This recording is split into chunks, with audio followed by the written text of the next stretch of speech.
कल्याण पूर्व भागातील श्री गुरुदेव आश्रम ट्रस्ट अंबिका माता मंदिर यांच्या वतीने दत्त जन्मोत्सवाचे औचित्य साधून संत संमेलन महाप्रसाद याचे आयोजन केले होते।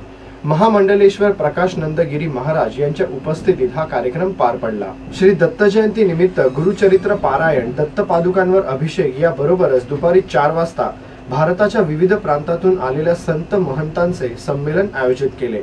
या संमेलनात जुना आखाड्याचे परमपूज्य श्री महंत हरिगिरी महाराज, माटुंग्याचे श्री 108 महामंडलेश्वर स्वामी शंकरानंद सरस्वती, आबानंद गिरिजी महाराज, साध्वी राधा सरस्वती आणि काळा तलाव राम मंदिरातील महंत स्वामी चंद्र देवदास महाराज यांचा विशेष गौरव करण्यात आला। यावेळी झालेला भंडारा महाप्रसादाचा कल्याण पूर्व व बाजूच्या ग्रामीण भागातील ग्रामस्थांनी लाभ घेतला। कार्यक्रमात खासदार कपिल पाटील, श्रीकांत शिंदे, ठाण्याचे पालकमंत्री एकनाथ शिंदे, महादेव जानकर, आमदार गणपत गायकवाड, आमदार नरेंद्र पवार, अप्पा शिंदे, ज्योती कलानी यांच्यासह ठाणे जिल्ह्यातील राजकीय सामाजिक क्षेत्रातील अनेक मान्यवर उपस्थित होते। Bureau report, India TV news.